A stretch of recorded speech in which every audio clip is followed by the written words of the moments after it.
Bonjour à tous, nous poursuivons avec la 5e Mishnah du 9e Pérec. La Mishnah nous enseigne ici, une fois que nous avons procédé aux mesures et que nous savons quelle est la ville la plus proche, nous avions fait appel, comme c'est marqué donc dans la première Mishnah, et ce qui était donc appris du Passouk, nous avons fait appel au Sanhédrin, aux sages du Sanhédrin qui vont venir mesurer. Une fois qu'ils ont mesuré, Nifteru, Zikne, Yerushalayim, Yarchulaim. Donc ils prennent congé, les sages de Yerushalayim, et ils repartent.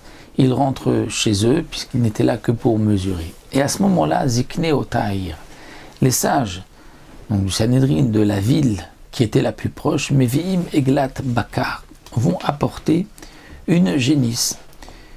Une Eglat Bakar, Asher Lo Ubadba, nous avons une marloquette, est-ce que c'est dans sa première année ou même la deuxième année après sa naissance, on pourra encore apporter donc une Egla, une génisse. Et donc on apportera une génisse Asher Lo Ubadba, qu'on n'a pas fait travailler, Asher Lo Mashra Beol, qui n'a pas tiré de joug, pas porté de poids. C'est ce qu'on apprend du Passouk. C'est marqué sur le Ubadba, sur le Mashra Beol.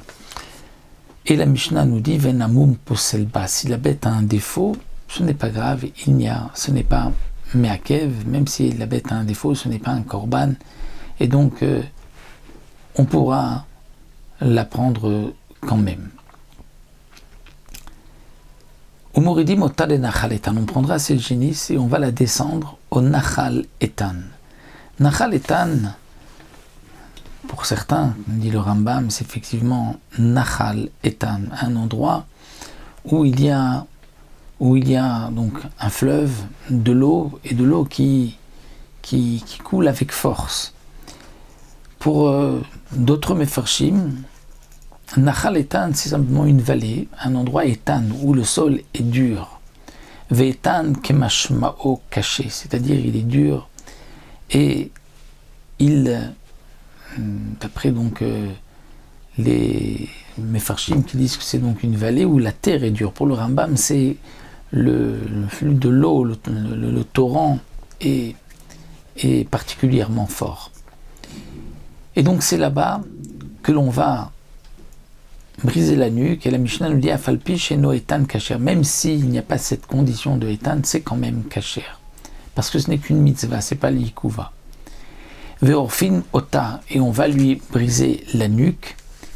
Donc d'après ceux qui disent que c'est une vallée dure, c'est à cet endroit-là. D'après le Rambam, puisque c'est un fleuve, un courant, avec un courant qui est fort, eh bien, il faudra juste à côté briser la nuque de cette génisse avec bakofitz, avec une sorte de hache, mais à choréa, au niveau du cou.